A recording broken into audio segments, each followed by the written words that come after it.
비가 온다고 그래서 대통령이 퇴근을 안 합니까?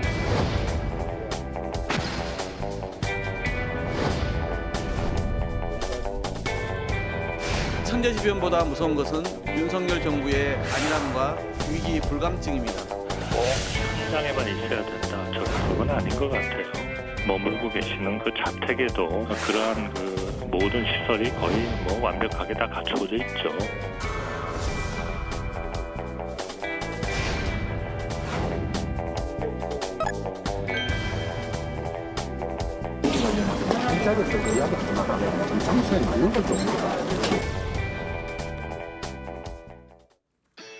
돌아온 다정의 8월 11일 5시 정치부에 지금 시작합니다.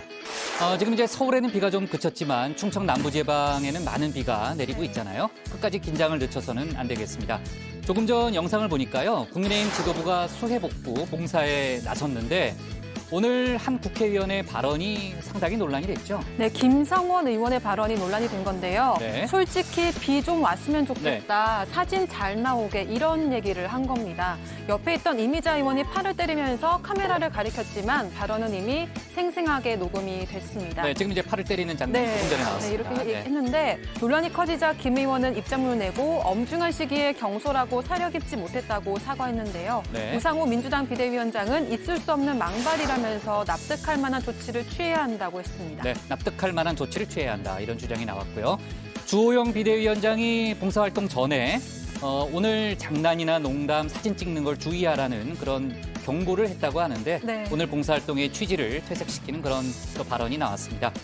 자, 오늘 정치권에서는요. 대통령실로 가는 박민영 국민의힘 대변인을 둘러싼 논란이 컸죠.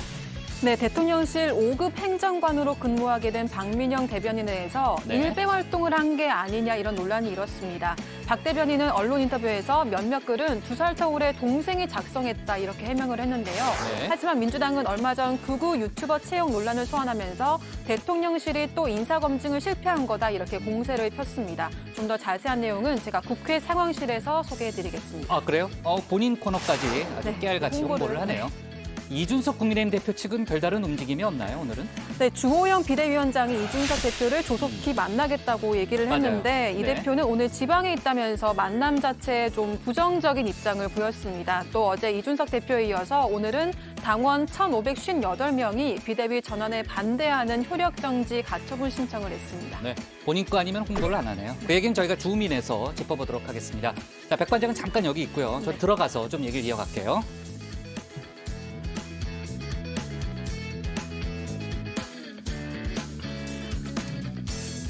네, 오늘 회의는 신체커 박마커 조메토 백반장 그리고 정치부의 예청자 정 의원분들과 함께하겠습니다.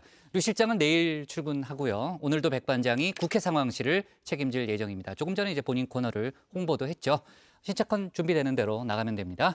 백반장, 이른바 한중 외교장관 회담 이후에 중국이 3불1한이라는 걸 주장을 했잖아요. 그러니까 1한이라는 거는 우리가 사드 운용 제한을 공식 선서했다. 뭐 이런 내용이었는데 논란이 상당히 컸습니다. 어제 오늘 논란이 컸는데 대통령실이 조금 전에 입장을 내놨네요. 네, 그렇습니다. 대통령실은 조금 전에 사드는 결코 협의 대상이 아니라면서 8월 말에 운용이 정상화될 거라고 했는데요. 또 사드 3불 정책과 관련해서 문재인 정부로부터 인수인계 받은 것은 없다고 했습니다. 한편 중국 외교부는 논란이 커지자 한국이 선서했다는 표현을 널리 알린다는 뜻의 선시로 바꿨다고 합니다. 네, 선서와 선시가 아마 중국어 발음은 같을 텐데 그 한자를 바꿨군요. 선서에서 선시로 중국 외교부가 이제 표현을 바꿨다는 그런 소식도 좀 들어봤습니다. 자, 이번 사드 논란 한중 관계가 본격 시험대에 들었다는 생각이 드네요. 오늘도 뉴스가 많습니다. 신혜원의 뉴스픽 5부터 오늘의 정치부회의 출발하겠습니다.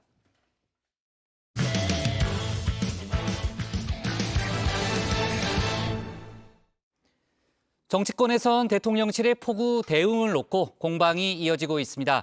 대통령은 사흘째 현장 행보를 이어갔지만 카드뉴스 논란 등으로 빛이 발했다는 지적도 나오는데요.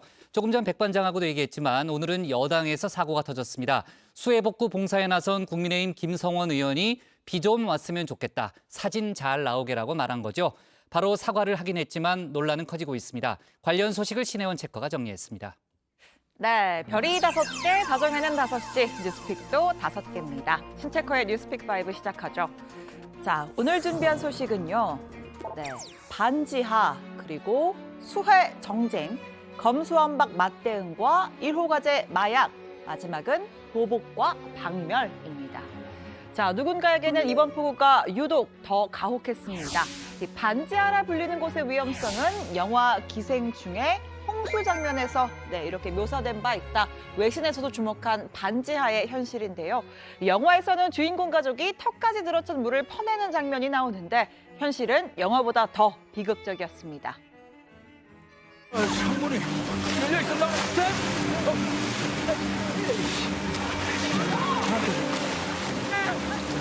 이거 좀 도와줘. 야, 기호야, 창문 닫아, 창문.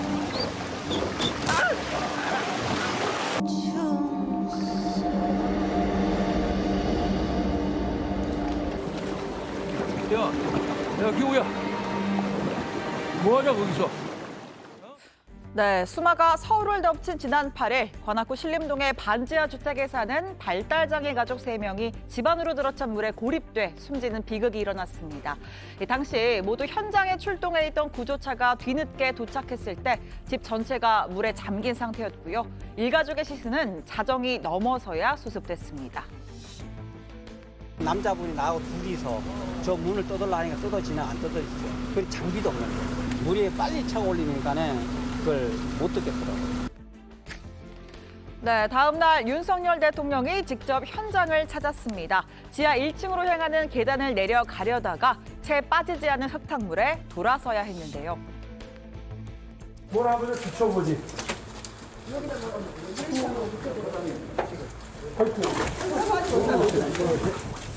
아우, 이 문이 지금 문이 여기 있지만 네네. 물을 빼는데도 이러네. 어제도 거듭 당부했지만 생활이 어려운 분들, 몸이 불편한 분들이 자연재해에 더욱 취약할 수밖에 없습니다. 이들이 안전해야 대한민국이 안전한 것입니다. 네, 이번 집중호우로 전국에서 11명이 사망하고 8명이 실종됐습니다. 4,000개에 가까운 집이 침수됐고 5,000명이 넘게 대피해야 했습니다. 대통령이 언급했듯 생활이 어렵고 몸이 불편한 취약계층에겐 재난이 더 가혹한 법인데요. 이 폭우가 가장 먼저 덮치는 곳, 전국에 32만 7천 가구가 거주하는 반지하 주택입니다. 여기까지 찬 거죠. 물이 여기까지요? 그러니까 이렇게 이게 순식간에 올라왔거든요. 그러니까 막 창문, 화장실 여기 앞쪽에서 지금 다 물이 들여쳤다는 거죠? 네. 엄청 높이 찬 나오는데 거네요. 좀 무서웠어요. 문 안 열려가지고. 여기도 반지하에 방들이 3개씩 있는데 아. 그 집들도 다 차고. 여기 집도 그렇고 여기 바로 옆에 집. 네, 전국에 32만 7천 가구, 이 중에 31만 가구가 수도권에 집중돼 있고요. 서울에만 20만 가구가 넘습니다. 절반은 땅 밑에 있지만 볕이 들고 저렴하다는 이유로 저소득층이나 1인 가구의 수요가 있는데요. 서울시는 앞으로 반지하 집을 짓지 않겠다, 건축법 개정을 추진하겠다고 했습니다. 기존의 반지하는 10년에서 20년의 유예 기간을 두고 용도를 바꿀 방침인데 세입자에게 다른 살 곳을 마련해주고 또 집주인에게 월세에 상응하는 지원을 하는 등 추가 대책도 필요해 보입니다. 예전에도 이런 반지하 사건이 생기고 유사한 대책이 나왔지만 실행되지 않았던 이유가 그분들의 소득이 높지 않고 어렵기 때문에 어쩔 수 없이 그 반지하에 사시는 거거든요. 그래서 이런 분들에 대한 지원 대책들이 이번에 발표된 것처럼 점진적으로 이루어지면 좋겠다. 다만 무조건적인 폐지보다 침수의 근본적 원인 파악이 선행돼야 한다라는 목소리도 있습니다. 국회 국토위 여당 간사인 김정재 의원은 반지하 주택이 침수된 게 하수관, 또 SOC의 미비 등 여러 원인이 있을 수가 있다라고 지적을 했고요. 또 반지하는 조금만 늦어도 문을 열고 나오는 게 어려운 만큼 빠르게 대피 정보를 전하고 또 거동이 어려운 노인들은 직접 찾아가서 대피시키는 등의 매뉴얼도 우선 마련해야 합니다. 자, 이번에는 실종자 수색 상황 짚어봅니다. 실종자는 서울에서 3명, 경기도에서 3명, 강원도에서 2명 나왔는데요. 어제 서초구에서 맨홀에 빠져 실종된 남매 중 동생인 40대 남성, 결국 숨진 채 발견됐습니다.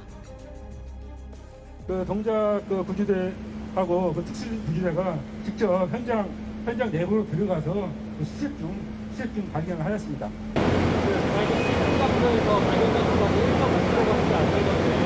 지금 그 부분에 대해서는 저희도 약간 좀 의문을 가지고 있는 부분입니다. 지금 반포청 같은 그런 부분을 보게 되면은 그런 사물들이 좀 많이 떠내려갔는데 다행히도 일단 좀 그 맨홀 안에 남아 있는 상태였습니다. 자, 특수구조대에 이어 오늘은 지게차까지 동원됐습니다. 수색의 전 과정 초조하게 지켜보고 있는 가족들, 다시 내리는 비가 걱정인데요. 만약 맨홀 안에 수위가 올라가면 수중 로봇에 의지해야 합니다.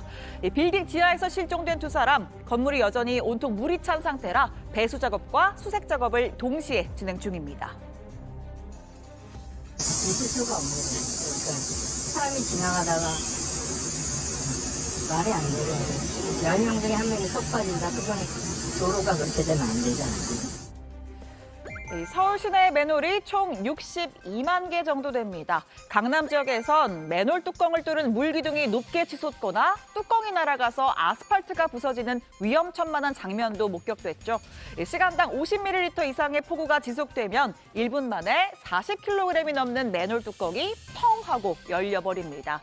이 때문에 바닥이 보이지 않을 정도로 비가 올 때는 통행을 자제하거나 가급적 건물 쪽으로 최대한 붙어서 걸으셔야 하고요. 맨홀에서 공기 빠지는 소리가 나거나 뚜껑이 요동칠 때는 즉시 대피, 그리고 물기둥이 솟을 때 절대 옆에서 구경하고 계시면 안 됩니다. 자, 또 하나 주의할 게 있습니다. 바로 포트홀, 도로 위의 폐임 현상인데요. 어젯밤 중부 고속도로 서청주 IC 인근에 생긴 포트홀에 차량 15대의 타이어가 파손이 됐습니다. 폭우로 출동할 수 있는 견인차가 모자라서 갓길에 3시간 넘게 고립돼 있었는데요. 포트홀은 도로 위의 지뢰로도 불립니다. 위를 빠른 속도로 지나면 타이어가 터지기 때문에 폭우철에는 언제 어디든 포트홀 있을 수 있다, 이런 생각으로 천천히 두 손으로 운전해야 합니다. 그러니까 이제 특히 이 산사태, 포트홀, 혹은 싱크홀, 다 이런 것들이 이제 예를 들어서 비가 내리면서 발생할 수 있는 확률이 높아지는 것들인데 비가 지표면을 때리는 타격력까지 가해지는 바람에 또다시 비가 오고 내일 비가 온다면 옹벽 붕괴라든가 저지대 침수라든가 더 심해질 거로 봐야 되겠죠. 자, 두 번째 픽은요. 수해 정쟁입니다. 정치권에선 대통령실의 폭우 초기 대응을 두고 공방이 이어지고 있습니다. 대통령이 보이지 않는다라는 야당의 비판에 여당과 대통령실은 지금이 정쟁할 때냐라고 맞받아쳤죠. 국민이 밤새 위험에 처해 있는 동안 전화로 위기 상황을 대응했다니 대통령이 무슨 스텔스기라도 된단 말입니까? 민주당의 눈에는 삼라만상 모든 것이 정쟁의 소재로만 보입니까? 밤새워 보고받고 지시를 내린 대통령은 한덕수 국무총리나 이상민 행정안전부 장관, 오세훈 서울시장들부터 실시간을 보고로 받고 계셨고요. 컨트롤다가 부재했다라고 프레임을 쓰는 것은 무책임한 공격이라는 거죠. 자, 오늘은 한덕수 국무총리가 직접 나섰습니다. 대통령의 자택 지휘 논란에 자택은 이미 청와대 벙커 수준의 시설이 갖춰져 있다고 말했는데요. 이미 벌써 대통령께서 머물고 계시는 그 자택에도 그러한 모든 시설이 거의 완벽하게 다 갖춰져 있죠. 그러면 지금 사실 전화로 지시하셨다라고 할 때 그 전화는 저희는 휴대폰 같은 거 생각했는데 그런 수준이 아닌가요? 좀 더 모든 비밀이 좀 더 보장될 수 있는 그런 통신 수단들이 다 있습니다. 지하 벙커 수준이라고는 할 수는 없겠지만 거의 벙커 수준이라고 보셔도 될 것 같아요.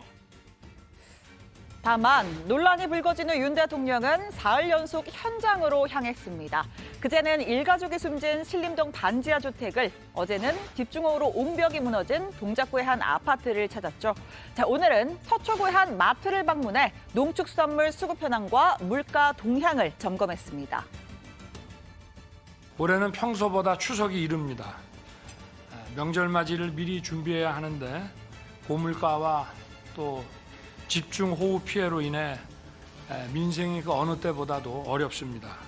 2차 피해가 절대 발생하지 않도록 살피고 국민 안전에 대해서는 국가가 끝까지 무한 책임을 진다는 자세로 긴장을 늦춰서는 안 됩니다. 그런데 이 같은 대통령의 현장 행보가 대통령실의 부적절한 행보로 빛이 발했다는 지적 나옵니다. 오히려 대통령실이 논란을 부추기고 있다는 거죠.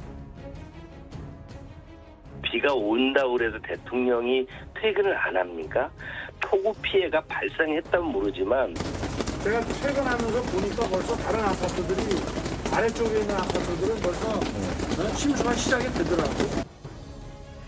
또 대통령이 직접 집중호우로 피해를 입은 국민에게 사과의 뜻을 전했는데 한 대통령실 관계자가 사과라고는 생각하지 않는다 이런 설명을 해 논란이 되기도 했습니다. 다시 한번 희생자의 명복을 빌며 불편을 겪은 국민들께 정부를 대표해서 죄송한 마음입니다. 자, 활용점정은 바로 이 사건입니다. 대통령실 공식 홈페이지에 올라온 카드 뉴스인데요. 윤 대통령이 몸을 낮추고 소방 관계자들의 설명을 듣고 있고요. 국민의 안전이 최우선이다 문구도 적혀 있습니다. 논란이 된 건 바로 이 배경. 이번 폭우로 사망한 일가족이 살던 반지하 주택을 국정 홍보물의 배경으로 사용한 겁니다. 여야 할 것 없이 뜨악하다 반응 쏟아졌고요. 결국 대통령실은 부족했다고 사과하며 게시물을 내렸습니다.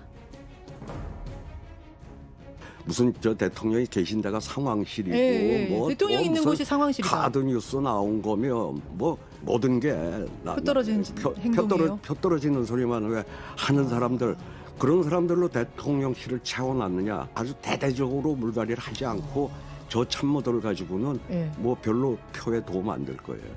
최악이죠, 이거는. 이런 건 하면 안 되죠. 저는 최근에 우리 대통령실의 업무 처리를 보면 정말 이 사진을 선정하고 이런 식의 이런 홍보를 하는 이 인력들에 대한 제대로 된 교체나 뭐 이런 게 있어야 될 것 같습니다.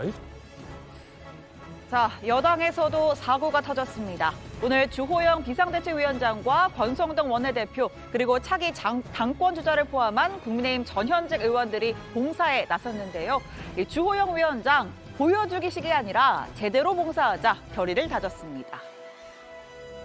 지금까지 정말 내 집이 수해를 입은 것처럼 최선을 다해서 일해 주시길 바랍니다.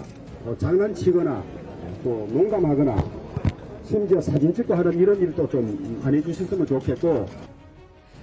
그런데 말이 끝나기가 무섭게 사단이 났습니다. 주인공은 김성원 의원입니다. 수해 복구 현장에서 절대로 해서는 안 될 말을 꺼냈죠.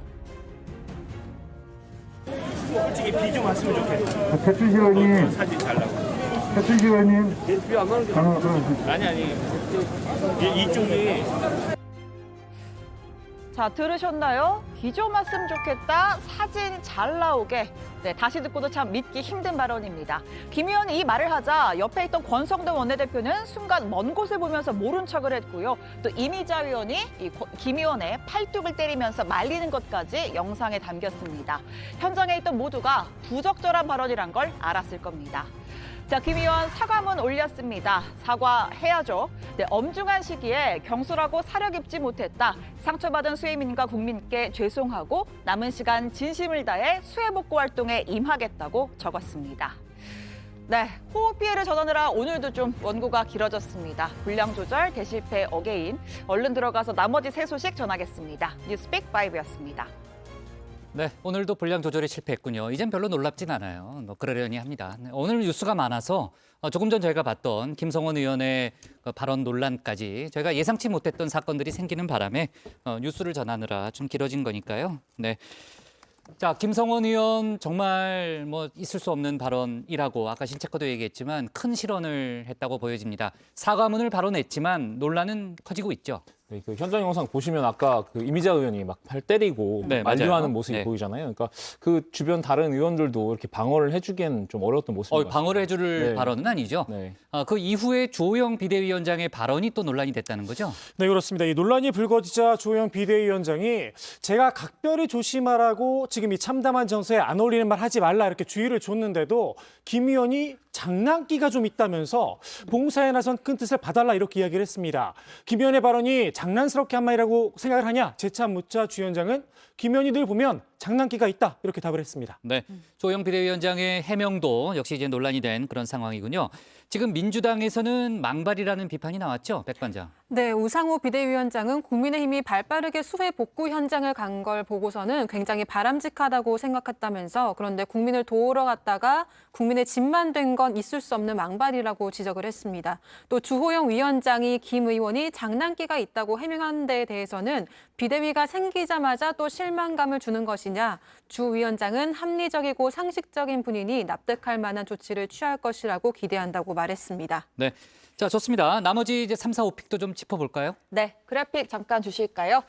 네, 세 번째 픽은요. 검수완박 맞대응입니다. 이 검찰의 직접 사건을 대폭 줄이는 검수완박법 시행 이제 딱 한 달 앞으로 다가왔는데요. 네. 이에 대한 맞대응으로 이 법무부가 검사의 수사 개시 범죄 범위에 관한 규정 시행령을 입법 예고한다고 밝혔습니다. 오늘 오후에 밝힌 거죠? 맞습니다. 한동훈 장관이 직접 얘기를 하네요. 네, 직접 브리핑을 했고요. 이 검수완박법에 따르면 검찰이 직접 수사할 수 있는 범죄가 부패와 경제범죄로 제한이 되는데 이번 개정안에서는 공직자 범죄, 선거 범죄 중의 일부를 검찰이 수사할 수 있도록 재규정을 했습니다. 이 법을 거스르는 직접 수사 확대가 아니라 수사권 조정 이후 새롭게 드러난 문제점을 개선하기 위한 차원이라는 설명입니다. 네, 어쨌든 시행령으로 검수완박 법안을 최대한 좀 견제하겠다는 그런 취지로 보이는데 우상호 비대위원장이 가만히 있지 않겠다는 그런 취지를 밝혀서 아마 또 검수완박을 둘러싼 또 정치권의 공방도 커질 것 같은 그런 분위기고요.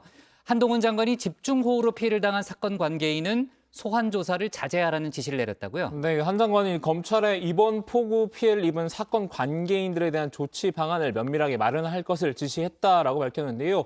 이후 대검찰청은 이 사건 관계인에 대한 소환 조사를 자제를 하고 이 폭우 피해와 관련한 어려운 사정을 청취를 해서 사건 처리에 적극 반영하도록 이 전국 검찰청에 지시했습니다.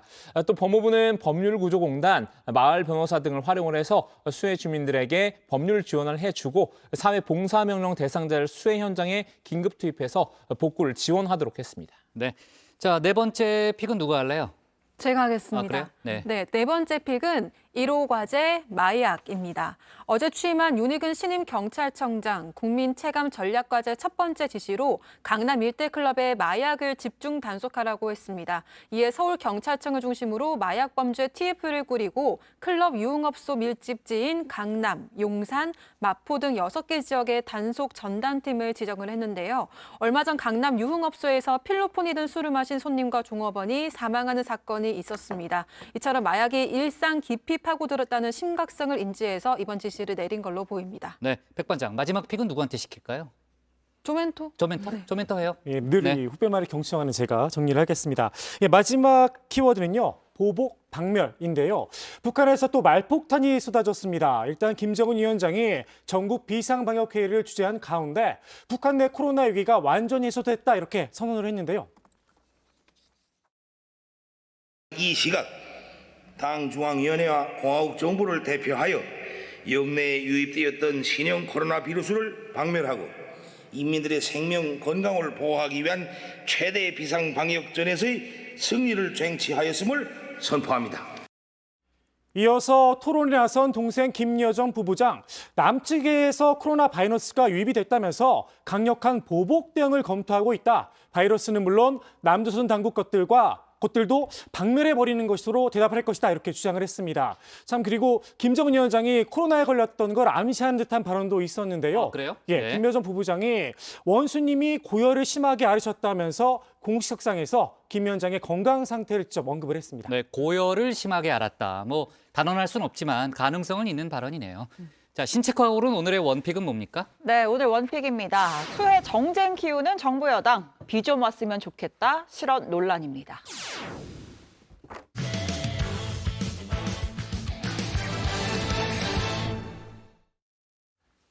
네, 조금 전 김성원 의원의 발언 논란도 다뤘지만요. 주호영 비대위원장의 고민은 이것뿐이 아니죠. 비대위 출범을 앞두고 고심이 깊습니다. 일단 이준석 대표의 효력정지 가처분 신청이란 산을 넘어야 되죠. 권성동 원내대표의 비대위 포함, 또 전당대회 개최 시기도 역시 고민스러운 부분인데요. 박준우 마커가 주민에서 관련 소식 정리했습니다. But does your friend often do that? Strange. We all right?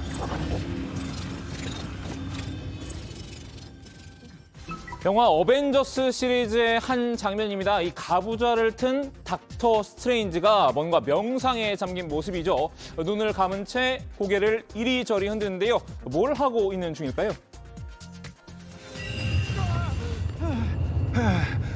Be back, Jeremy. Hey, what was that? Went forward in time to view alternate futures, to see all the possible outcomes of the coming conflict. 미래에 벌어질 수많은 경우의 수를 미리 살펴봤다고 하는데요. 위기에 빠진 국내힘, 이 자의반 타의반으로 수술대에 올랐죠. 메스를 잡을 집도위로는 주호영 닥터가 임명됐는데요. 이 주호영 비대위원장 지금쯤 닥터 스트레인지에 빙의했을 듯 싶습니다. 이 발생 가능한 여러 경우의 수를 고려하고 있을 텐데요. How many did you see? 14,605,000. How many did we win? One. 오늘 주민은 이 전지적 닥터 주트레인지 시점으로 주호영 위원장이 구상하는 시나리오를 살펴볼까 합니다. 이 주 위원장 앞에는 일단 세 가지 고민이 있습니다. 첫 번째가 이준석 대표를 어떻게 할 것인가인데요. 이 대표 어제 법원에 비대위 출범에 대한 효력정지 가처분을 신청을 했죠. 이 가처분 신청으로 당이 분열하는 모습이 이어진다면 향후 비대위의 행보에 큰 부담으로 작용을 할 텐데요. 주 비대위원장의 생각은 일단 만려인 것 같습니다. 이 대표를 만나 가처분 신청 철회를 설득해볼 요량인 듯한데요. 저는 이제 다각도로 접촉 노력을 하고 있고 이제 이 대표 측에서 마음을 내서 만날 결심을 해야 일이 이루어지지 않겠어요. 이 대표가 마음의 문을 열어주길 바라고 있는 눈치죠. 하지만 이 대표 측은 법적 대응을 철회할 움직임도 전혀 없어 보이는데요. 그도 그럴 것이 이 대표의 가처분 신청을 바라보는 민심이 나쁘지만은 않기 때문입니다. 오늘 발표된 이 대표의 가처분 신청 관련 여론조사를 살펴보면요. 이 가처분 신청이 인용돼야 한다는 응답이 이렇게 46.4%, 그리고 기각돼야 한다는 응답이 34.4%로 인용이 기각보다 높게 나타났습니다. 이 대표 측은 과거 주 위원장 역시 당을 상대로 법적 대응을 했던 사실도 지적했는데요. 그리고 이준석 대표에게 정치적인 해결책을 찾아라, 명예로운 퇴진을 해라라고 하는 분들이 과연 어떤 현실적인 노력을 하셨는지도 의문이고요. 예. 실제 저희 당에 계시는 많은 분들, 주호영 비대위원장을 포함해서 과거에 당을 상대로 가처분 신청을 하셨던 적들이 있기 때문에 예. 이준석 대표에 대해서만 유독 엄격하게 봐야 된다고 생각하지는 않습니다. 그러니까 주 위원장도 이 대표를 말릴 명분이 없다는 얘기를 애둘러 한 셈입니다. 결국 이 대표가 인용이든 기각이든 이 결과에 상관없이 마이웨이 행보를 지속할 것으로 예상되는 대목입니다.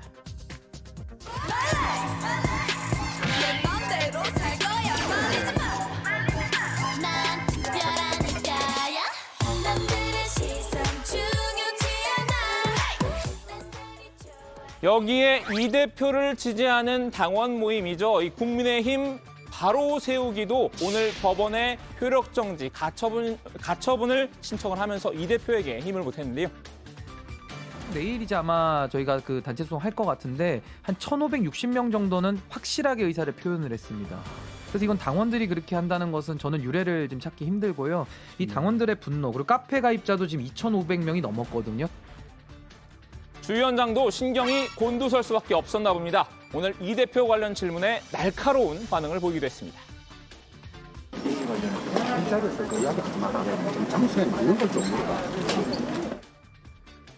수해복구 이 자원봉사 현장에서 이 대표 관련 질문이 나오자 버럭하는 장면입니다. 주 위원장, 이 대표와 접촉은 지속적으로 시도하겠지만요.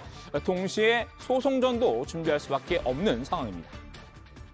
만약에 사법 절차가 개시된다면 법적 과정을 통해서 정리될 수밖에 없지 않을까. 법률 지원단의 도움을 받고 또 필요로 하다면 전문적인 법률가의 도움도 받을 생각입니다.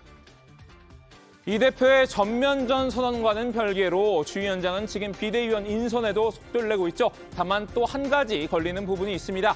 윤핵관으로 꼽히는 이 권성동 원내대표의 거취를 두고 당 일각에서 책임론이 불거진 건데요. 권 원내대표가 비상 상황에 대한 책임을 지고 원내대표직을 내려놔야 한다는 주장입니다.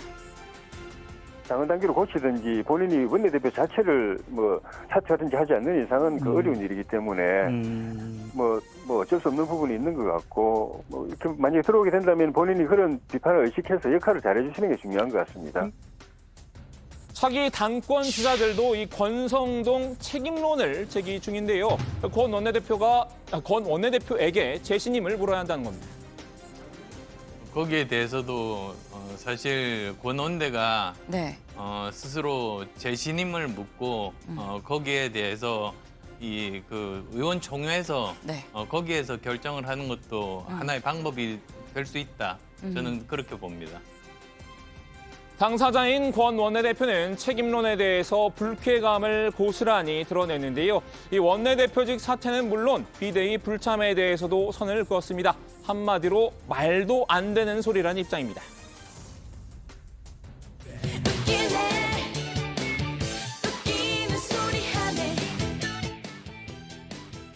주호영 위원장은 당내 여론을 주의 깊게 살피고 있을 텐데요. 이 취임 후 기자회견에서 권 원내대표가 당연직이라 배제할 수 없다고 했었죠.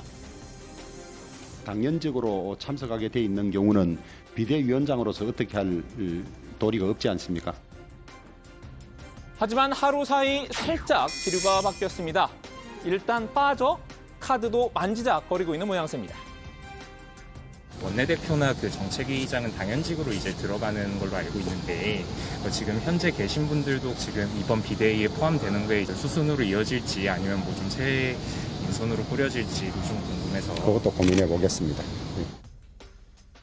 이 최고위의 관례를 준용한다면 원내대표는 당연직이지만요. 다만 비대위 관련 규정이 명시된 국민의힘 당원 96조를 살펴보면 당연직에 대한 직접적인 언급은 없습니다. 이 당원이야 뭐 해석하기 나름이겠지만 주 위원장은 과연 어떤 정무적 결단을 내리게 될까요? 빠져. 주 위원장의 또 다른 고심, 비대위 기간을 얼마나 유지하느냐인데요. 먼저 당권 주자들은 관리형 비대위를 말하고 있죠. 비대위 기간은 짧으면 짧을수록 좋다는 생각입니다. 이번 비대위원장이 해야 될 일은 역시 다음 전당대회를 관리해야 되는 거 아니겠습니까? 그렇죠. 주호영 비대위원장은 정기국회를 아예 다 끝나자 이렇게 얘기를 하시는데요. 그 중간도 가능하지 않나 이런 생각을 합니다.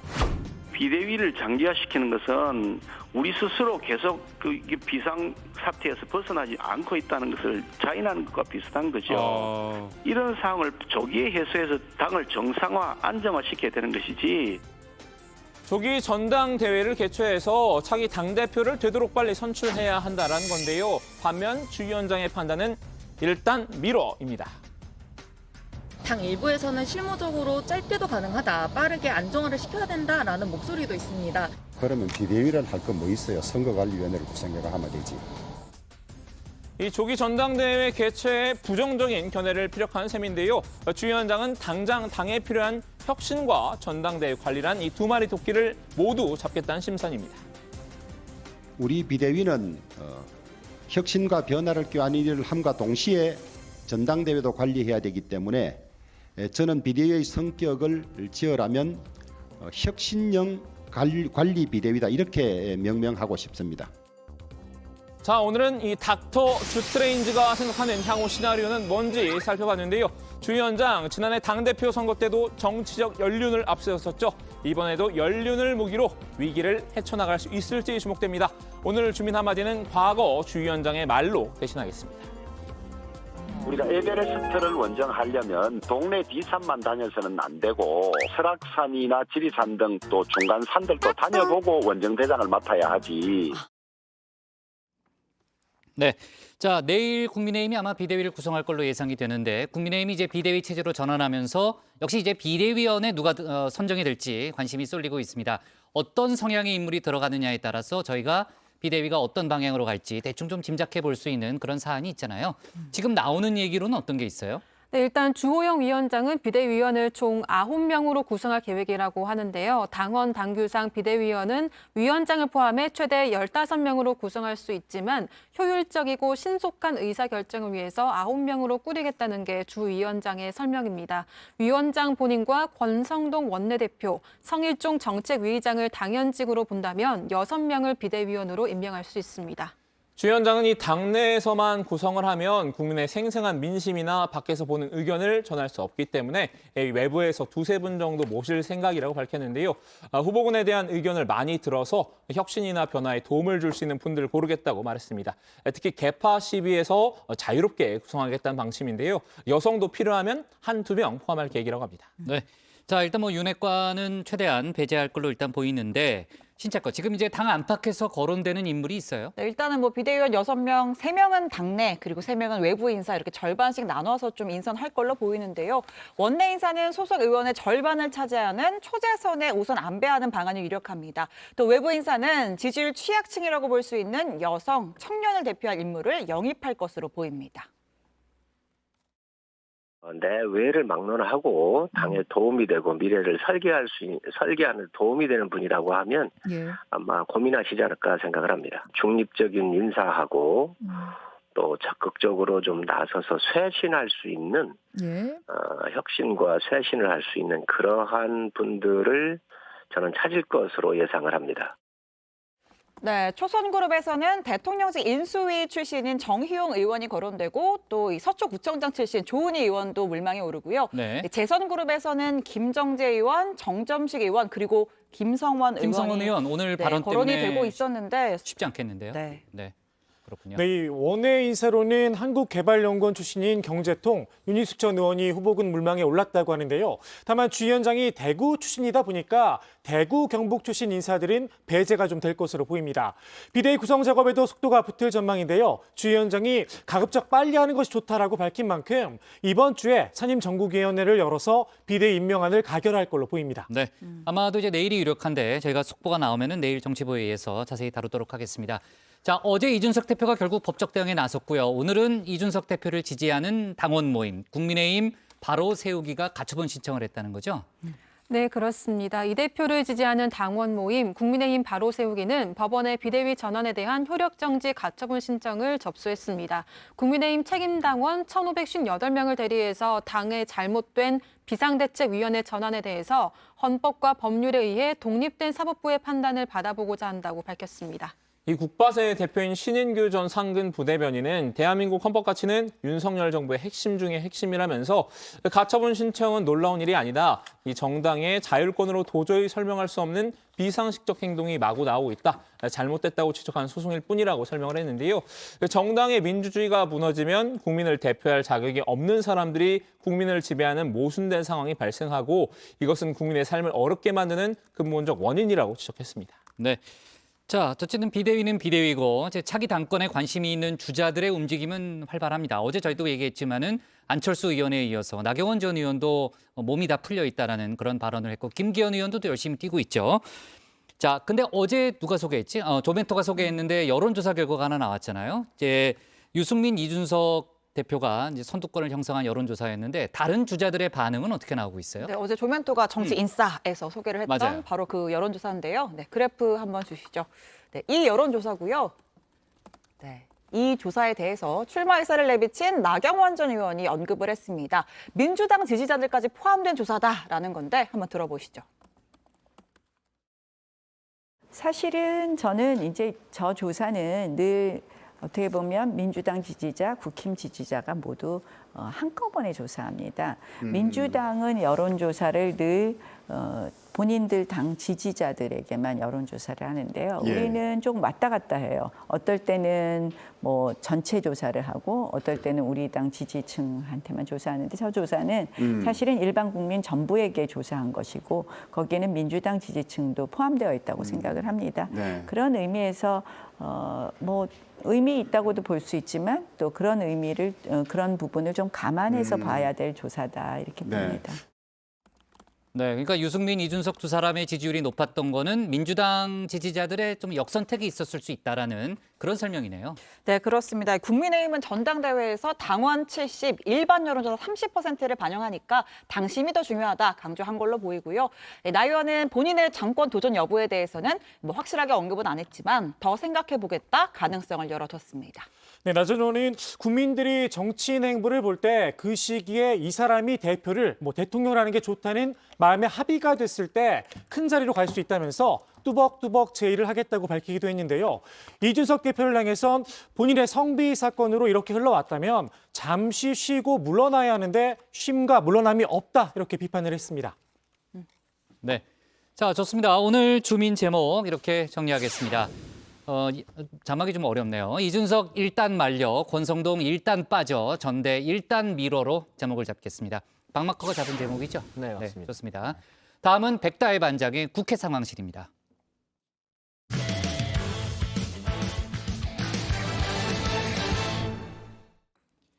윤석열 대통령에게 쓴소리를 하고 이준석 키즈라 불렸던 국민의힘 박민영 대변인이 대통령실에서 근무하게 됐죠. 이준석 대표의 지지층에서 배신자라는 비판도 나왔었습니다. 이런 가운데 박 대변인이 과거 극우 성향의 커뮤니티 일베 용어를 사용했다는 논란도 불거졌습니다. 관련 상황을 백다의 반장이 정리했습니다. 네, 오늘 하루 눈길을 끄는 이슈를 짚어보는 시간 백다의 해시태그입니다. 네, 오늘은 상황실 해시태그로 인사드리게 된 백다의 반장입니다. 네, 오늘 하루 정치권에서 눈길을 끄는 인물들을 짚어보기 위해서 상황실 해시태그로 찾아왔습니다. 먼저 오늘 선정된 인물들을 살펴보겠습니다. 네, 오늘의 첫 번째 인물, 박민영 청년 대변인입니다. 대통령실에서 청년 대변인으로 함께 일해보자는 제의를 받았습니다. 지금 당에 필요한 것은 안정이고 정부에 필요한 것은 안으로부터의 쇄신입니다. 누구도 대통령에게 쓴소리하지 못할 때 가장 먼저 포문을 열었던 저를 포용해 주신 대통령의 넓은 품과 변화의 의지를 믿고 쓴소리를 아끼지 않겠습니다. 박 대변인은 국민의힘 토론 배틀 나는 국대다의 출신으로 이른바 이준석 키즈라고 불렸던 인물이죠. 어제 자신의 소셜 네트워크를 통해 대통령실에서 일하게 됐다는 소식을 전했습니다. 그동안 윤석열 대통령을 향한 쓴소리를 아끼지 않았던 만큼 대통령실로 자리를 옮기게 된 것을 두고 설왕설래가 오가고 있습니다. 그리고 밤사이 온라인 커뮤니티에서는 박 대변인의 과거 발언을 두고도 논란이 되는데요. 박 대변인으로 보이는 인물이 극우 성향의 사이트 일베에서 쓰는 표현을 사용했다는 겁니다. 해당 의혹에 대해 박 대변인은 직접 해명에 나섰습니다. 그런 계정들을 좀 가족끼리 어릴 때부터 공유를 해왔었거든요. 그래서 이 2살 터울 동생이 이제 몇몇 게시글을 작성했다라고 제가 이야기를 전했고 좀 삭제 조치를 해달라고 요구를 했었는데요. 근데 그 외에 사실 너무 낭설들도 많아서 제가 일일이 다 대응하기는 어려운 상황입니다. 네, 박 대변인은 실명이 나오지 않은 커뮤니티에 과거 게시글을 가지고 문제를 제기하는 건 부적절하다고 오늘 띄우는데요. 그러면서 자신이 작성한 건 아니지만 글을 올린 계정을 과거에 동생과 공유했었다고 얘기했습니다. 또 이번 일로 자신의 가정사까지 파헤쳐지고 있다면서 본의 아니게 동생을 언급하게 된 것에 대해 아쉬움을 표현하기도 했습니다. 제가 또 연락을 또 계속 받고 있는데 본의 아니게 제가 동생을 언급한 게 돼버려서 참 지금 아쉬운데요. 저는 동생한테도 일베를 한다 그러길래 하지 말라 그랬거든요. 걔가 혹시 글을 쓰거나 그랬던 것 같지는 않아요. 어떤 사회와 어떤 가정에 대한 그런 어려움과 불만 이제 이런 것들에 대해서 좀 표출하는 그러니까 그런 감정을 정화하는 전 참고 저는 그렇게 일단 이해를 했고 박 의원의 해명을 두고 민주당 김남국 의원은 살다 커뮤니티 아이디를 가족과 공유해서 쓴다는 건 처음 들어본다면서 비판했습니다. 그러면서 인사검증 실패 사례를 하나 더 추가하게 됐다면서 대통령실의 극우 유튜버 채용 문제를 짚었는데요. 실제로 최근 대통령실은 극우 유튜버 채용 논란이 몇 차례 일었습니다. 윤 대통령과 권성동 원내대표의 메시지 속에 언급된 강기훈이라는 이름, 현재 대통령실 기획비서관실 기획비서관실 행정관으로 근무 중인데요. 과거 극우정당의 자유새벽당 대표로 활동하면서 중국 공산당이 박근혜 탄핵에 개입했다는 내용의 영상 등을 유튜브 채널에 올렸던 것으로 알려졌습니다. 그리고 또 다른 극우 유튜버, 바로 문재인 전 대통령의 사저 앞에서 욕설 시위를 벌였던 안정권 씨입니다. 안 씨의 친누나가 대통령실 행정요원으로 일하고 있다는 사실이 알려지면서 논란이 일자 안 씨의 누나는 사의를 표명하기도 했습니다. 대한민국 대통령실이 극우 유튜버들의 일자리 요람이 되고 있습니다. 극우 유튜버의 누나 채용에 이어 이번에는 극우 유튜버 당사자가 근무하고 있다는 사실이 드러났습니다. 네, 이러한 야당의 비판에 대해 대통령실은 한 사람의 생각에 대통령실이 좌우된다는 발상 자체를 이해하기 어렵다고 반박했는데요. 이번 박 대변인의 일배 표현과 관련해서는 조금 다른 반응을 보였습니다. 오늘 브리핑에서 기자들의 질문이 이어지자 박민영 씨와 관련해서 어제 충분히 설명드렸다면서 말을 아꼈는데요. 그러면서 개인에 대한 문제는 박 씨에게 설명을 좀 더 잘 들어보겠다고 전했습니다. 네, 한편 박민영 대변인을 둘러싸고 배신자 논란이 일기도 했습니다. 이준석 퀴즈로 불렸던 인물인 만큼 이 대표의 지지자들은 그의 용산행에 실망감을 드러낸 건데요. 과거 윤 대통령과 권성동 원내대표 사이에 이른바 내부 총질 문자가 공개됐을 때 박 대변인이 비판의 목소리를 냈기 때문입니다. 제가 대통령의 인사 관련 발언을 비판하고 윤리위가 이준석 대표의 중징계를 확정하는 순간까지도 저는 윤석열 대통령을 믿었습니다. 그런데 지금은 잘 모르겠습니다. 대통령의 성공과 국민의힘의 변화를 바라는 청년들의 염원이 담긴 쓴소리, 그로 인한 성장통을 어찌 내부 총질이라 단순화할 수 있습니까?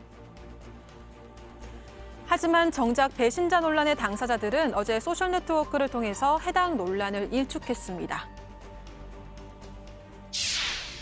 배신자라는 표현은 사람에 충성하는 이들의 언어입니다. 저는 단 한 번도 사람에 충성한 적 없으며 따라서 사람을 배신한 적도 없습니다. 여러 차례 말씀드렸습니다만 저는 늘 선당 후사의 자세로 오직 당을 위한 선택을 해왔습니다.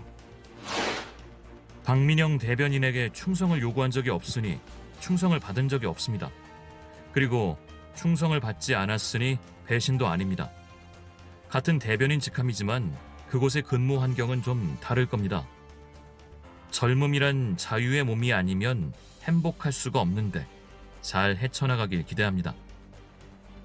익숙한 윤 대통령의 과거 발언을 인용한 박 대변인에게 밈으로 응수한 이준석 대표. 개판은 없다지만 친 이준석계로 불리는 천하람 의원 또한 배신자 논란을 일축했는데요. 그러면서 이 대표가 밈으로 불편한 심경을 표현한 것이 아니냐는 반응에 이렇게 답했습니다. 사실은 대통령실의 일원이 된다라는 거는 쓴소리를 하는 포지션은 아닙니다. 그러다 보니까 쓴소리를 하러 간다라는 거는 좀 맞지 않는 얘기다라는 것을 그렇게 좀 둘러서 표현한 게 아닌가 그렇게 생각이 됩니다. 하지만 논란을 의식한 대통령실이 청년 대변인은 상징적인 것이고 그냥 직원이다라고 표현한 것에 대해 아쉬움을 표했습니다. 청년 대변인을 장식용으로 쓴다는 것처럼 들린다는 건데요. 나이가 젊다라는 이유만으로 상징적인 역할, 그냥 일개 직원의 역할을 부여한다라고 하게 되면 이게 사실 오히려 2030 표심에 더 마이너스가 될 수 있는 것이거든요. 내부적으로 정말 쓴소리하는 역할, 레드팀의 역할 이런 걸 충실히 할 수 있도록 우리가 돕겠다. 우리가 충분한 어떤 공간을 보장하겠다. 이런 메시지가 나와야지. 네, 당분간 박 대변인을 향한 논란은 이어질 것으로 보입니다. 다음으로 선정된 오늘의 인물, 전직 대통령 이명박 씨입니다.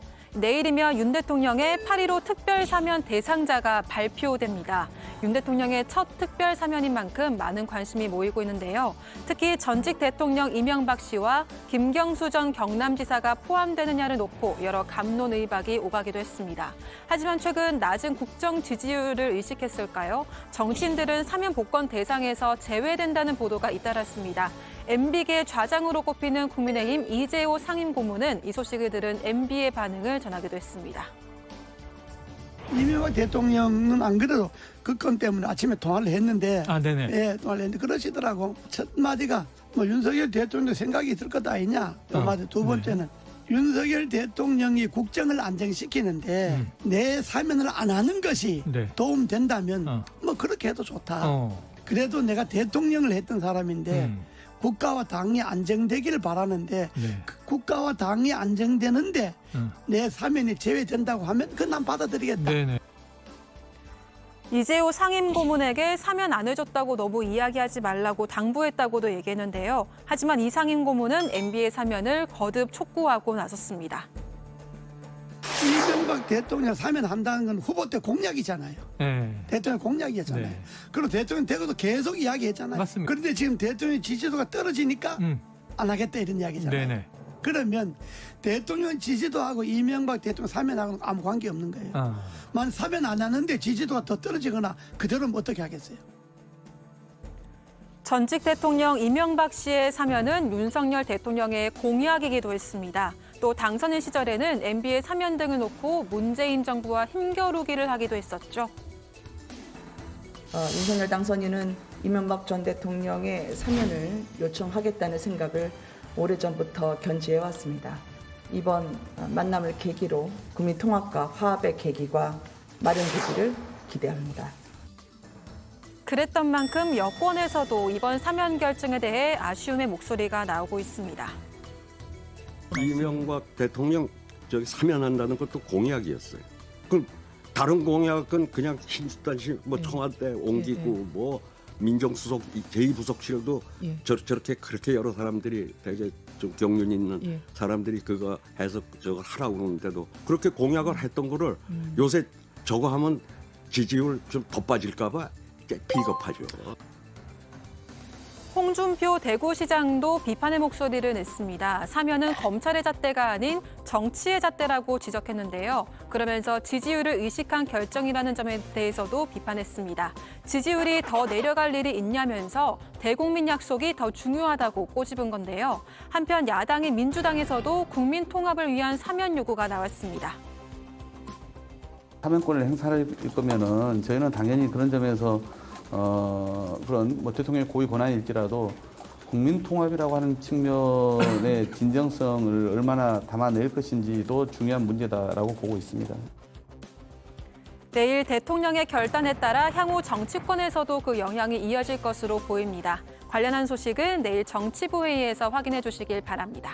네, 그리고 오늘의 마지막 인물은 김건희 여사인데요. 아쉽지만 자리로 들어가서 소개해드리겠습니다. 오늘 분량 조절에 실패했는데요. 잠시 후 자리로 돌아가서 계속해서 이야기 이어가도록 하겠습니다. 네, 오늘 발제는 이렇게 정리하겠습니다. 용산행 박민영 일베 활동 의혹, 사면 제외 입장 밝힌 MB. 네, 백 관장이 아주 적응이 빠르네요. 네, 별로 좋은 건 아닌데 바로 또 신체 거를 배웠습니다. 분량 조절에 실패했다는 얘기를 아주 뭐 표정 변화 없이 네, 뭐라고 안 할게요. 백 관장 고생 많으니까.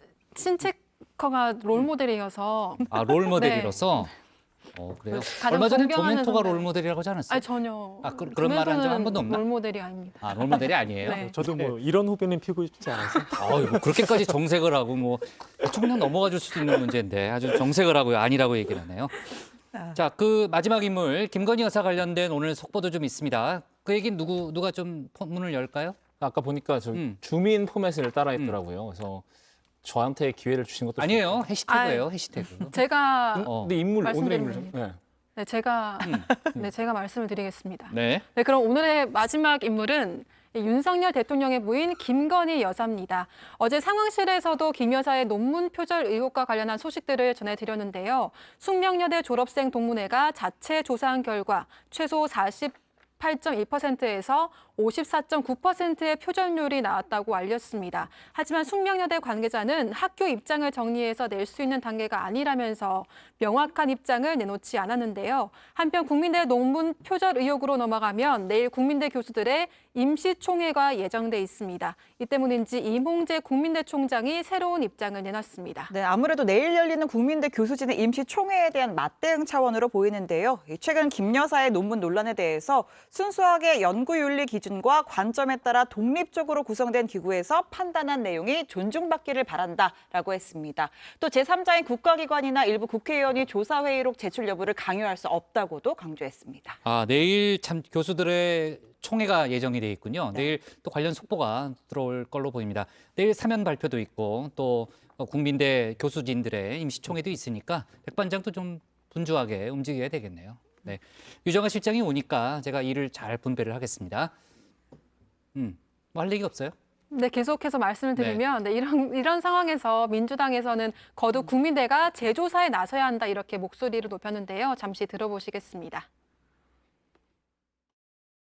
심지어 논문 표절 피해자가 직접 나서 사과와 재조사 요구를 하고 있습니다. 모두가 부정이라는 김건희 여사의 논문 부정에 면죄부를 부여하는 것은 우리나라 학계 연구윤리에 사망 선고를 내리는 일입니다. 교육부는 국민대가 재조사에 나서도록 해야 합니다. 김건희 여사도 논문 전부를 철회하고 석박사 학위를 반납하는 등 행동으로 국민께 사과해야 합니다.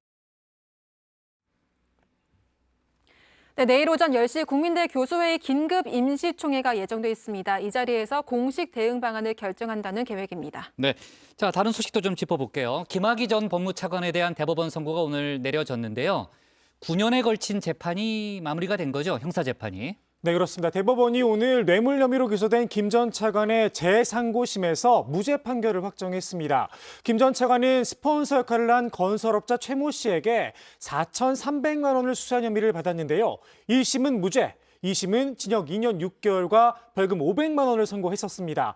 하지만 지난해 7월 대법원은 최 씨의 법정 증언이 검찰 수사 때와는 다르고 또 재판 과정에서 김 전 차관에게 불리한 방향으로 변했다 이렇게 보고 사건을 서울 고법으로 되돌려 보냈는데요. 그리고 오늘 대법원이 최종 판단을 내린 겁니다.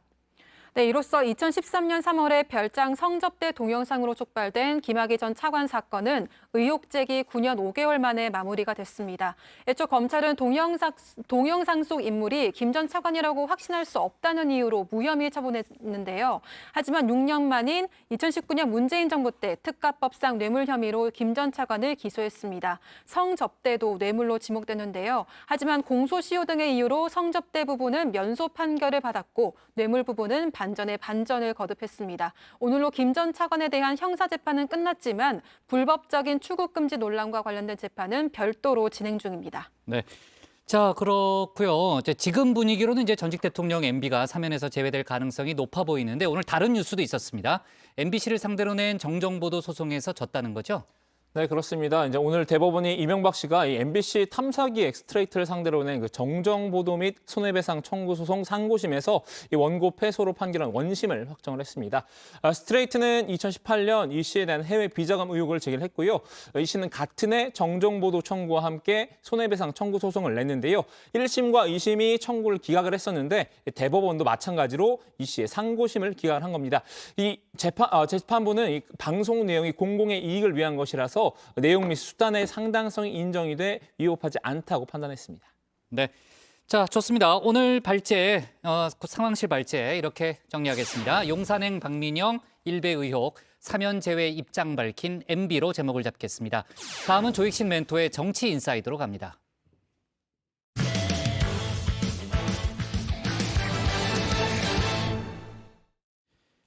민주당이 기소 시 당무 정지를 명시한 당헌 80조 개정 문제를 놓고 시끄럽습니다. 비명계에서는 창피하다, 민주당이 망한 짓이다, 반대의 목소리가 이어졌는데요. 물론 찬성의 목소리도 많은 상황입니다. 박용진 후보와 이재명 후보는 당대표 경선 TV토론에서 정면으로 맞붙기도 했는데요. 관련 내용을 정치 인사이드에서 정리했습니다.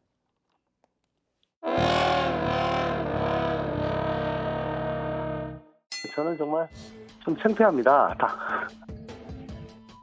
당헌 80조 개정 논란, 조홍천 의원이 한마디로 창피하다 쓴소리를 냈습니다. 당헌 80조는 부정부패 척결, 민주당의 혁신 의지를 담아 마련한 당헌이었죠. 실제 이제 부정부패 등 중대한 잘못, 이것이 이제 포함됐습니다. 조 의원은 이제와 당헌을 개정하자는 건 민심에 반하는 일이고 내로남불 계보를 하나 더 잇는 것이다 나를 세웠습니다. 오얏나무 밑에서 각근을 고쳐매선 안 된다는 겁니다. 오얏나무 밑에서 각근에 손을 대려는 사람, 이른바 사법 리스크 논란에 휩싸인 이재명 후보죠. 이 후보는 앞서 야당 침탈 통로가 될 수 있다며 개정의 필요성을 강조했는데요. 이에 대해서도 조 의원은 무슨 소리냐, 다름 아닌 야당 때 만들어진 당원이다 직격을 했습니다. 여당일 때는 저는 뭐 상관이 없는 조항인데 야당이 됐는데 지금 검찰공화국이라고 불릴 정도로 검찰의 예를 들면 지나친 권력 행사가 문제 아닙니까? 이 여당의 정부의 야당 침탈 루트가 될 수 있다라는 점에서 저는 기소만으로 하는 것은 적절치 않다. 김상곤 혁신이 조국 혁신위원 문재인 대표 시절에 만든 겁니다. 당시에 뭐 김상곤 조국이 민주당을 검찰 손에 맡기겠다고 그런 당헌 개정을 한 거다? 그렇지 않지 않습니까? 이 후보는 당원이 원한다는 점도 당헌 개정의 명문으로 삼고 있는데요. 실제로 당원들의 청원이 있었습니다.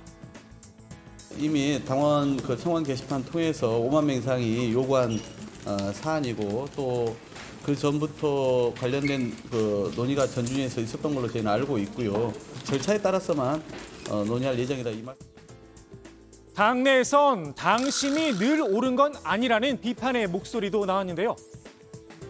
그 민주당이 망한 짓거리 2개 큰 거 있잖아요. 천벌받을 짓 한 거, 위성정당 만든 거 하고 이거 보궐선거 당원 고친 거. 그거 전부 당원들 압도적인 지지를 받아서 된 거예요. 대선과 지선 패배의 시작점이었다는 평가를 받고 있죠. 당심을 앞세워 억지로 당원을 개정해 후보를 내세웠던 서울시장 보궐선거. 그때와 상황이 똑같다는 겁니다.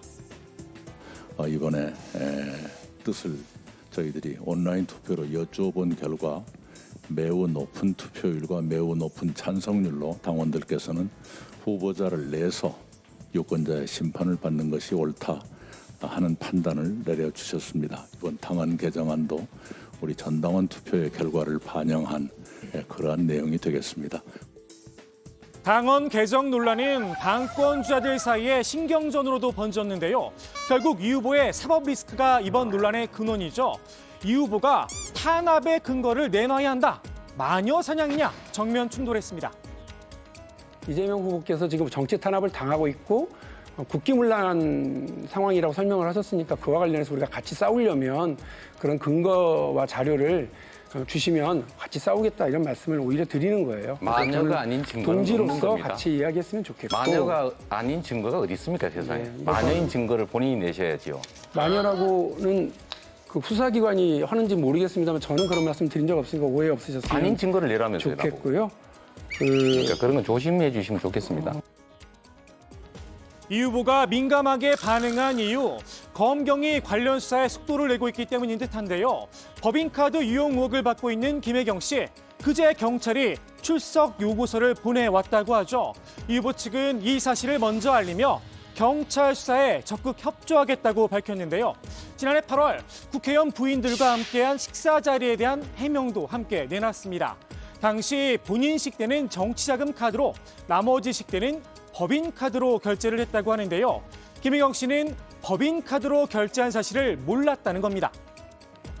당시 김 씨는 나머지 3인분 식사비가 법인카드 의혹 제보자에 의해 경기도 업무추진비 카드로 결제됐다는 사실을 전혀 알지 못했고 현장에서 제보자도 보지도 못했다. 정말 김혜경 씨는 관련 사실을 몰랐을까요? 당시 법인카드로 직접 결제를 했던 제보자 A 씨. 김혜경 씨의 최측근이죠. 배모 씨와 이런 통화를 했습니다. 네가 먹은 것까지 다 합쳐서 12만 원 미만으로 하라 그랬지? 네. 그 말은 기억이 없어? 금액만 나오면서 카드랑 영수증 갖고 와. 밥 먹고. 식사 전에 법인카드를 써라 미리 지시를 한 겁니다. 여기에 인원수와 메뉴를 숨긴 꼼꼼한 영수증 처리도 눈에 띕니다. 이 후보 측은 당시 대선 캠프에서 식사 접대에 대한 명확한 방침을 세웠었다 강조를 했는데요. 이재명 경선 후보자 캠프는 기부 행위 등 위법 논란을 피하기 위해 후보자나 배우자가 타인과 식사를 함께할 경우 대접하지도 대접받지도 않는다는 명확한 방침을 가지고 있었다. 정작 해당 모임에서 자비도 아닌 법인카드, 국민 세금으로 대접을 한 셈입니다. 경찰은 정치자금법 위반과 선거법 위반 혐의를 적용할지 검토 중이라고 하는데요. 경찰의 법인카드 수사, 민주당에선 정부 여당과 형평성이 맞지 않다는 지적도 있죠. 원희룡 장관의 오마카세 문제가 그 인사청문회 당시에도 굉장히 문제 제기가 됐었죠. 예. 근데 여기에 대해서는 그 어떠한 조치도 저는 보이지 않거든요. 원희룡 국토부 장관의 오마카세 의혹, 저도 전해드린 적이 있는데요. 점심은 1인당 7만 5천 원, 저녁은 16만 원에 이르는 오마카세, 그러니까 일종의 코스 요리를 1인당 3만 원 이하로 결제를 했다는 겁니다. 도지사 할인이라도 받은 걸까요? 4인 룸에서 18명이 간담회를 했다는 기록도 있다고 하는데요. 서서갈비처럼 서서 오마카세를 먹은 건가 싶기도 합니다. 제주경찰은 뭐하고 있나 싶습니다. 문득 원 장관이 김혜경 씨의 법인카드 사용을 꼬집었던 이 말도 떠오르네요. 만약에 제가 경기도 지사같이 예. 했으면요. 예. 저는 벌써 저 국립대학 여러 번 왔다 갔다 했을 겁니다. 국립대학이라면은 법무부.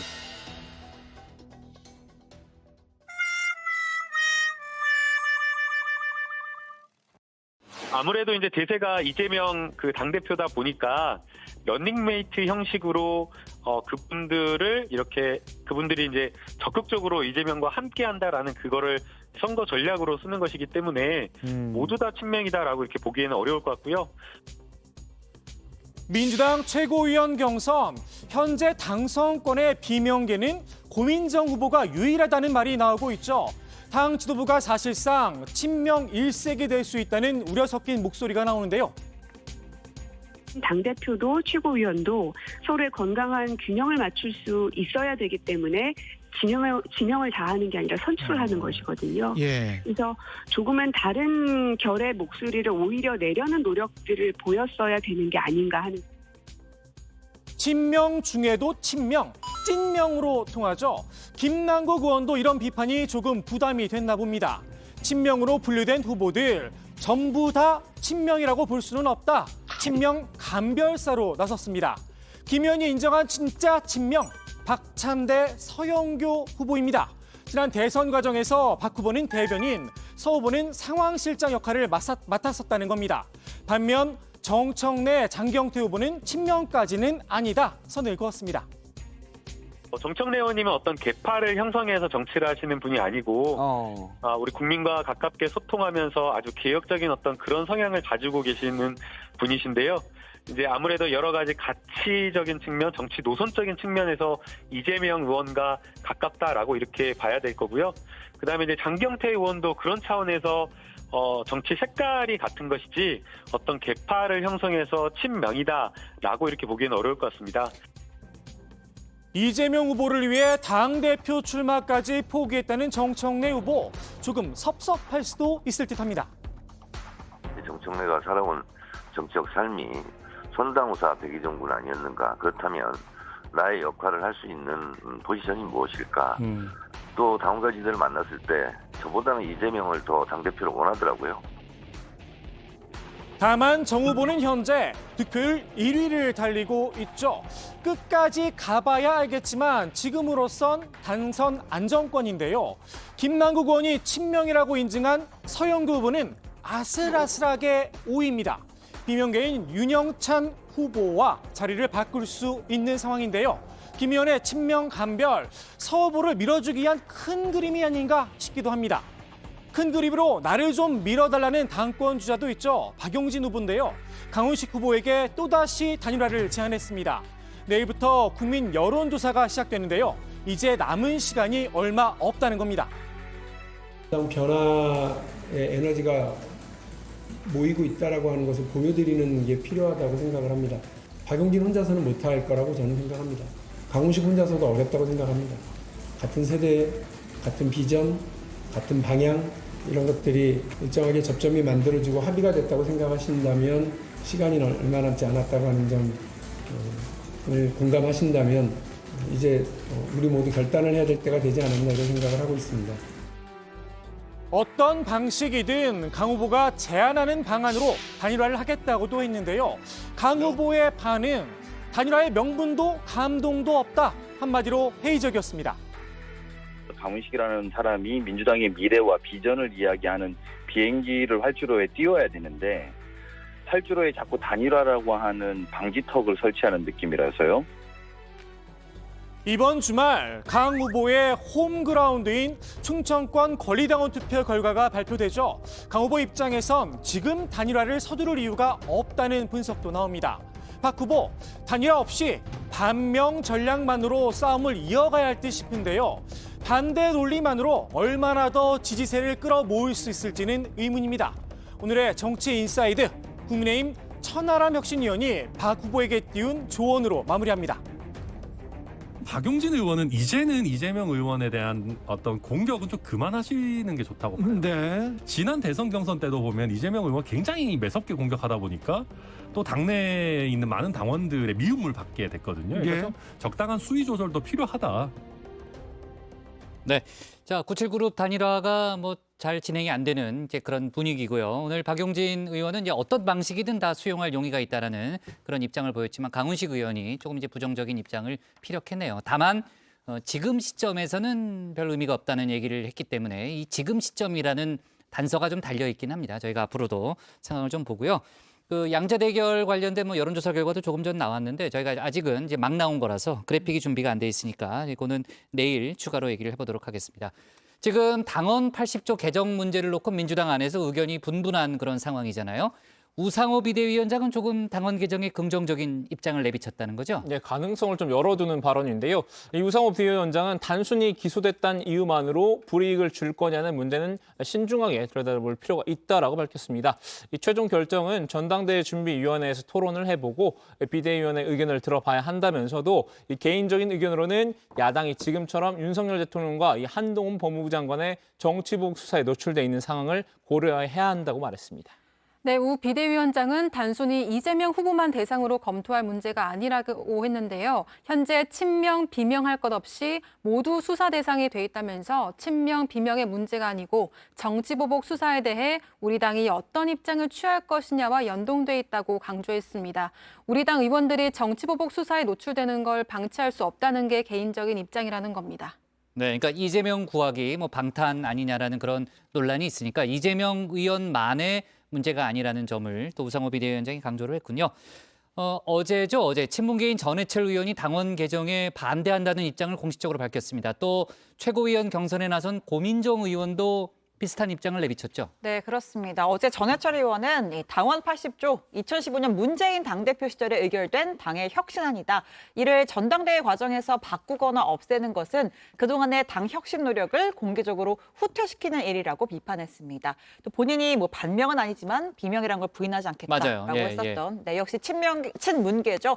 고민정 후보도 오늘 당원 개정에 부정적인 입장을 밝혔는데요. 왜인지는 직접 들어보시죠.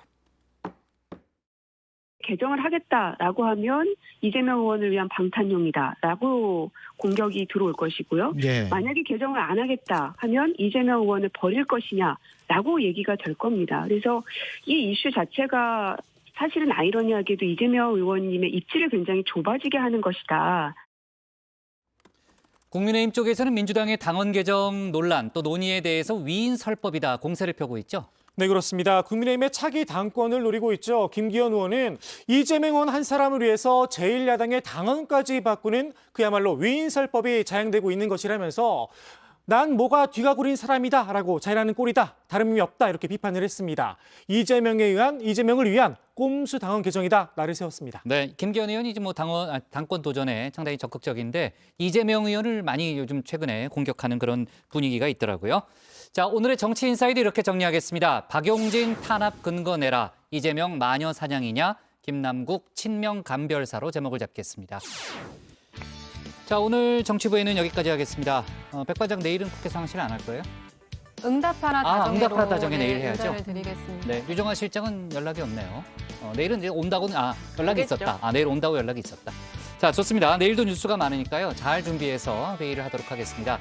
저희는 내일도 오후 5시 또 늦었습니다. 대주처가 5시 정각에 다시 찾아뵙겠습니다. 네. 자, 수고했습니다. 백관장. 5시. 끝 10시잖아요, 그건 5시.